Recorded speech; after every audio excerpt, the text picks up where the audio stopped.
가게사는 증시 각도기. 안녕하세요, 증시 각도기 TV 시청자 여러분, 투자자 여러분, 도기말 여러분, 청취자 여러분, 모두 반갑습니다. 5월 11일 아침이 아주 환하게 밝았습니다. 이제 새벽 5시 전부터 동이 어슴프레 뜨기 시작합니다. 아침이 굉장히 빨라지고 있습니다. 하루가 길어지고 있죠. 어렸을 때는 많이 놀 수 있어서 상당히 좋았는데 일을 더 해야 되나 하는 생각이 나이 먹고 상황이 좀 바뀌고 있습니다. 어릴 때가 제일 좋아, 뭐 이런 생각도 하게 되네요. 자, 미국 시장이 오늘 반등을 하긴 했습니다만 시장별로 엇갈리면서 미약한 반등을 하겠습니다. 특별히 다우존스 지수는 막판에 좀 밀려 나가면서 플러스 반전을 시키지 못했고 마이너스권역에서 마무리되는 그런 흐름들을 보여주었습니다. 자, 어제도 준비했었는데 오늘의 한마디, 어제 그걸 얘기 안 했더라고. 드디어 발생한 패닉 셀링, 최악의 심리가 이번에도 바닥을 맞출 것인가가 어제의 한마디였어요. 오늘의 한마디, 채권 시장 패닉이 먼저 마무리. 그렇다면 주식 시장은 또는 밸류에이션 조정이 본격화되고 있다가 오늘의 한마디입니다. 한마디로 표현이 다 안 돼가지고 한마디를 두 개를 만들었습니다. 채권 시장 패닉이 먼저 마무리되었다. 그렇다면 주식 시장은 밸류에이션 조정이 본격화되고 있다. 네. 일단 오늘 시장에서 제일 눈에 띄는 대목은 채권 시장이 안정화되었다라는 점입니다. 국고채 10년물 미국 금리가 3%에서 내려와서 2.89%로 마무리가 되었습니다. 근데 이게 어제 얼마였냐면 마무리된 게 아니고 지금 2.89입니다.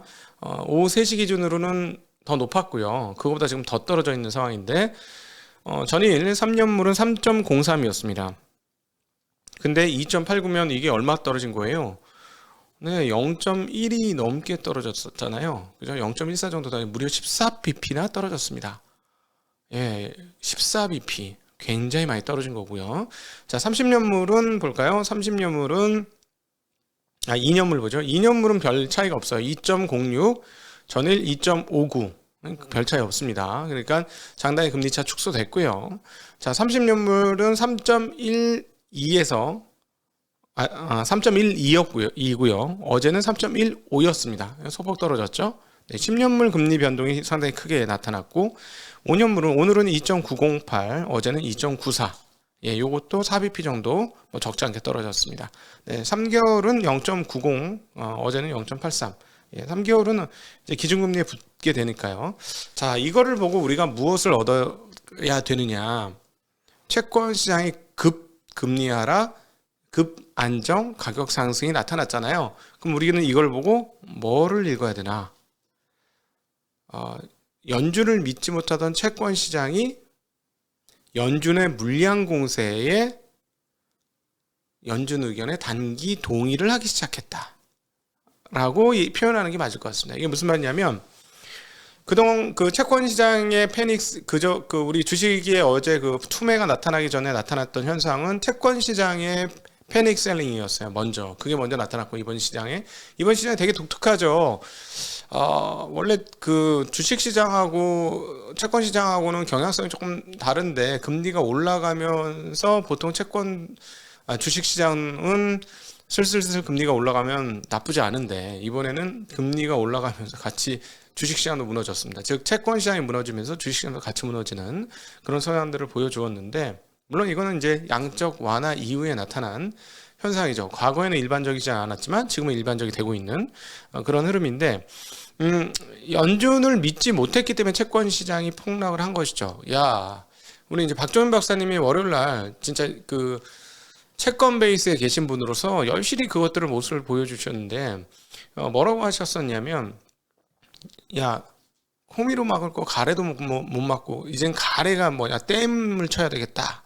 그러면서 예를 들자면 한 200bp 올리면 끝날 수 있는 거, 250bp 올리면 끝날 수 있는 거를 이런 식으로 하면 300, 400bp를 올려야 된다. 초장에 못 잡으니, 초장에 인플레이션을 못 잡으니 이거 어떻게 하냐라는 게 이제 채권에 계신 분들의 전형적인 이야기였어요. 이거는 지난주 이제 윤지원 센터장과의 이렇게 대담에서 잘 드러나는 대목입니다. 여러분 이걸 잘 보십시오. 그래서 채권 베이스에 있으셨던 분들이 어떤 생각을 하는지 상당히 읽을 수 있는 굉장히 중요한 대목이었어요. 박종현 박사님의 반응이. 근데 그 반응이 미국 시장에 어떻게 나왔죠? 채권 패닉으로 나온 겁니다. 아니 채권을 딜링하시는 분들의 마음이 그러니 당연히 패대기를 치지. 그러니까 채권 패닉 셀링이 나왔던 것이고, 그게 너무 심하니까 금융 다른 쪽까지 전이가 되면서 주식시장도 어제 투매가 나타난 것이다.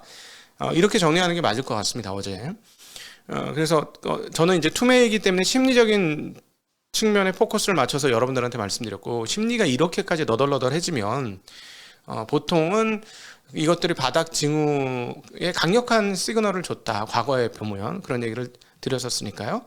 자, 근데 이번에는 연준의 물량 공세로 인해서 조금 상심했던, 아니면 마음이 상했던 채권 시장이 약간 위로를 받은 느낌입니다. 이제 미국 시장은 12일, 그러니까 지금이죠. 10일 날 연준 인사들의 줄줄이 사탕, 줄줄이 비엔나로 연설이 있었습니다. 지금 나온 것만 3명인데요. 더 있어요. 한 7명인가가 연설을 하거든요. 근데 계속해서 저희 증시각도의 TV에서 강조드렸던 부분은 뭡니까?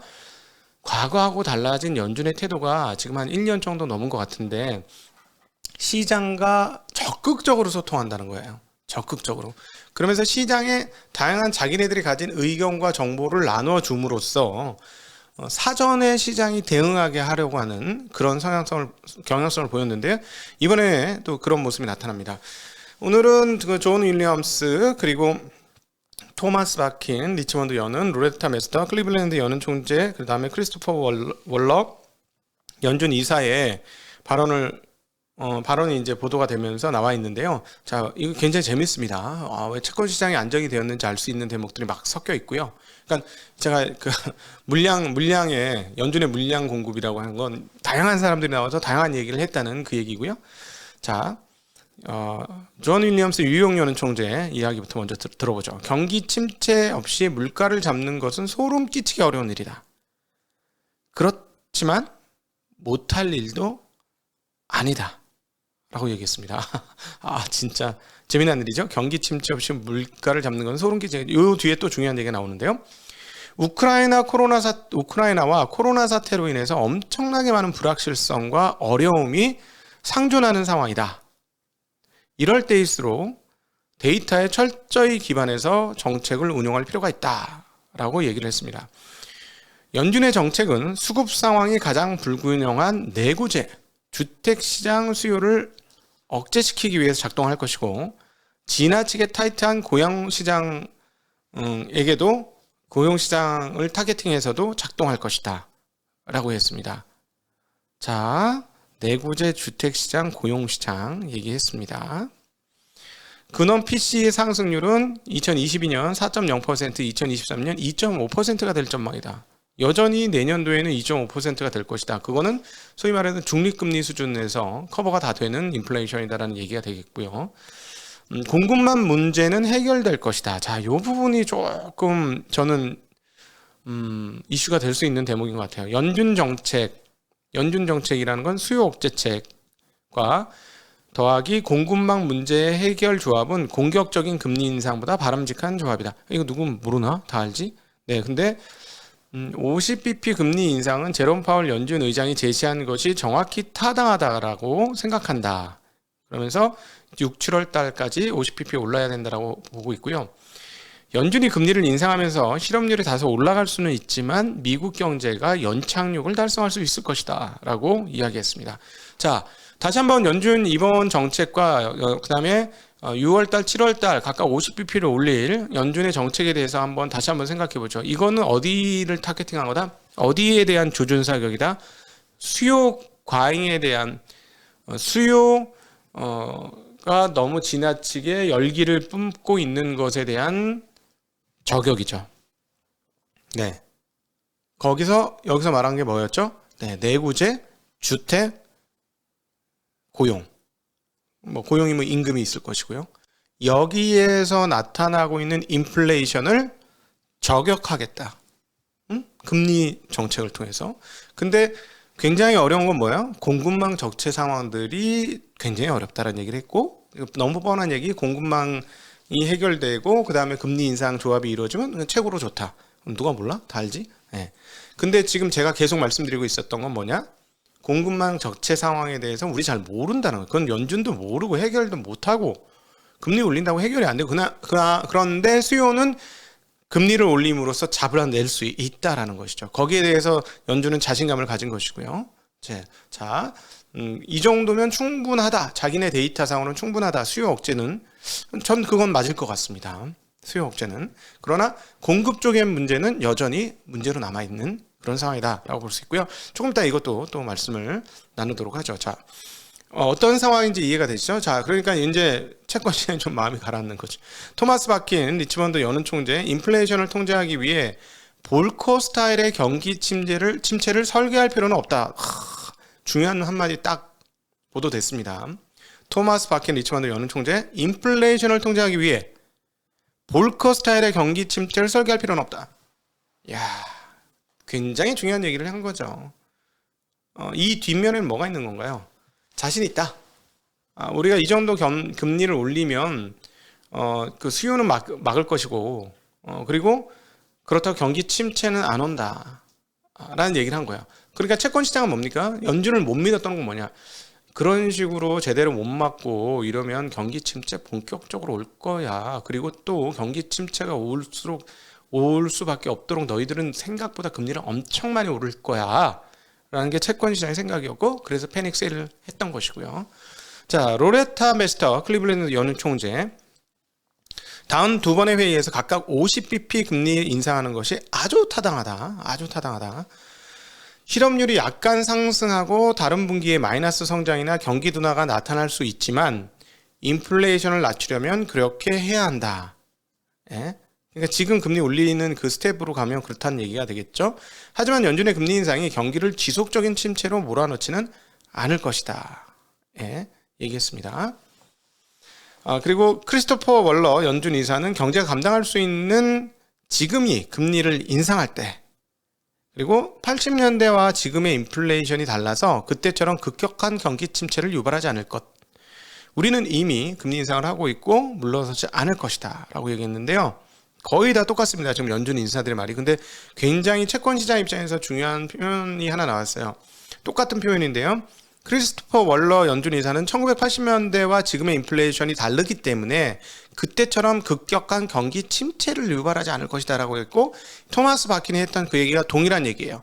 인플레이션을 통제하기 위해서 볼커 스타일의 경기 침체를 설계할 필요가 없다.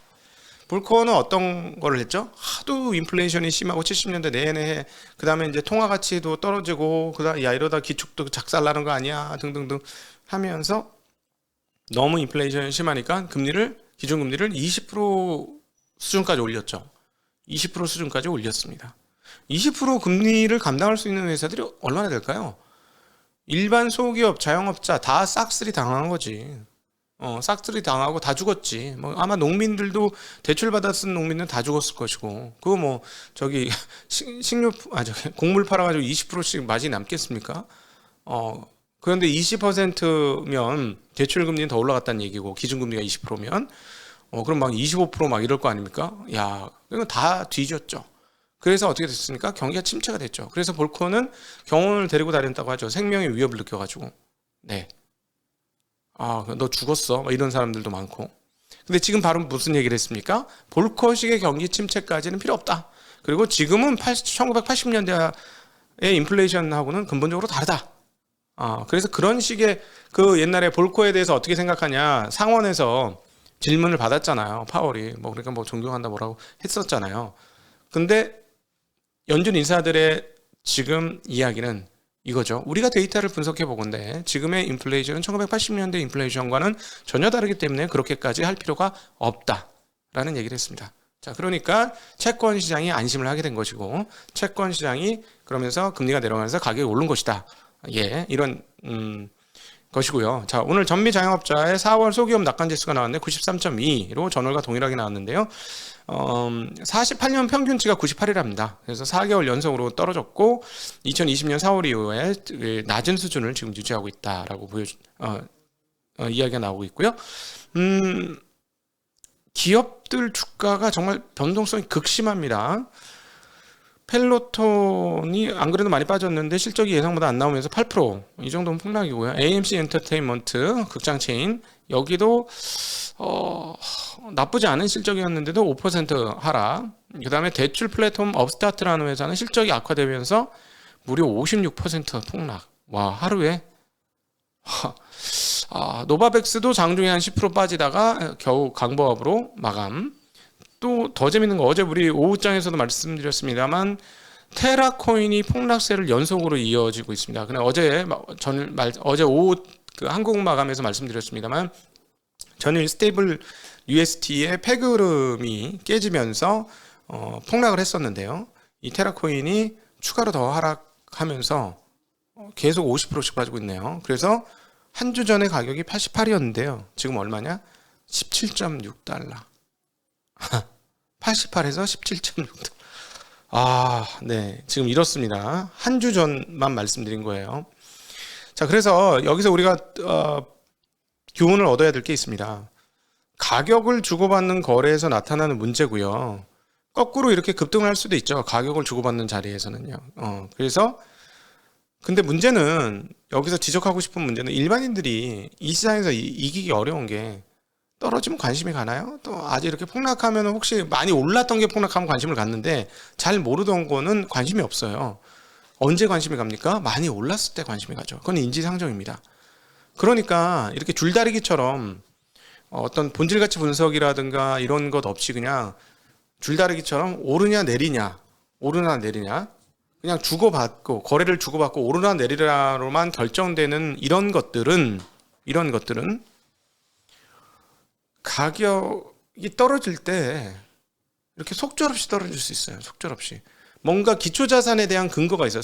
이거는 지금 얘 같은 경우는 선물이나 옵션보다 훨씬 더 근거가 약한 게 선물이라는 건 기초자산이라는 게 있잖아요. 뭐 유가 선물이라든가 무슨 주식 지수 선물이라든가 이런 것들이 있는데 그것도 이제 사실 줄다리기처럼 왔다 갔다 땡기는 거죠. 근데 얘네들은 그런 것조차 없기 때문에 이렇게 빠지면 너무 겁나게 빠지더라. 그래서 근데 문제는 일반인들은 이런 것들이 관심을 가질 때 가격이 올랐을 때 관심을 가지더라. 그래서 이런 쪽에서 투자를 하시면 확률적으로 굉장히 불리한 환경에서 투자할 수밖에 없더라.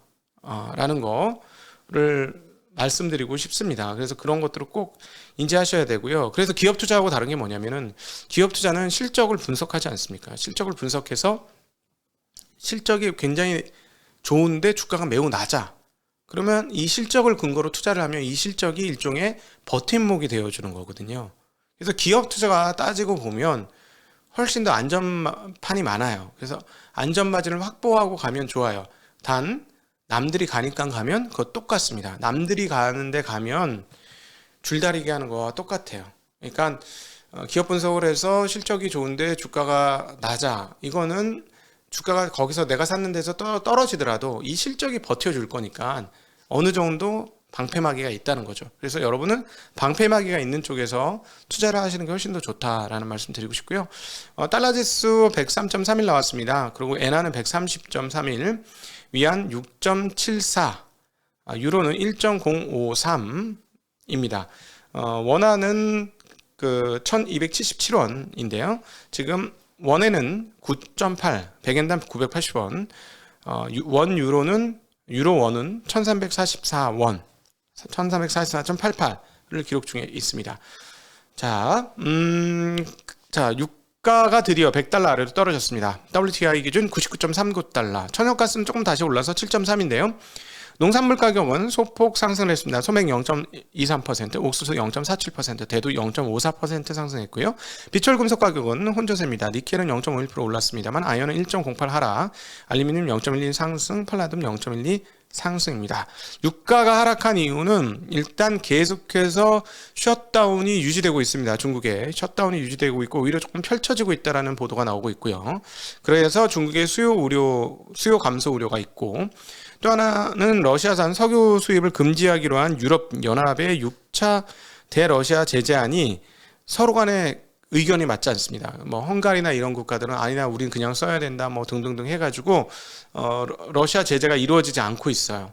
그러니까 오히려 유가가 지금 떨어지고 있는 그런 흐름들 보여주고 있습니다. 자, 그런데 여러분, 유가와 원자재는 앞서 우리가 연준에 대한 이야기를 나눌 때 공급 측면에서 가장 중요한 요소입니다. 유가, 그다음 비철금속, 공유, 요즘에 이제 곡물까지 요것들의 흐름들을 이렇게 말씀드리는 이유가 왜 말씀드리냐? 과거에 이거 말씀 안 드렸잖아요. 시황 같은 거 해드릴 때 요게 떨어지면 공급 측에서의 인플레이션 요인이 떨어지는 거예요. 그러면 지금의 연준의 50bp 세 방으로 시장이 굉장히 인플레이션에 대한 우려가 훅 떨어질 수 있습니다. 그래서 유가 흐름들과 이런 흐름들을 앞으로 계속 같이 중요하게 보셔야 됩니다. 이제부터 얼마 동안은 공급망 적체가 어떻게 될 것이냐. 근데 이제 또 하나의 변수는 이 원자재 가격 상승은 하락은 하락인데 중국의 제조업체들이 제대로 돌아가느냐. 이게 되게 지금 요즘 하늘 너무 맑잖아요. 이거 뭔가 조금 안 되고 있는 것 같아요. 뭔가 바람 문제도 있는 것 같은데. 예. 그래서 중국 쪽에서의 가동률 하락과 그다음 이동률 하락과 이런 것들이 있어지면 공급망 적체 문제가 계속 살아있을 수 있기 때문에 거기에 대한 고민이 앞으로 조금 필요한 상황입니다. 이 부분에 대해서 같이 계속 업데이트 하도록 하겠습니다. 오늘도 긴 시간 함께 해주셔서 진심으로 감사합니다. 안녕.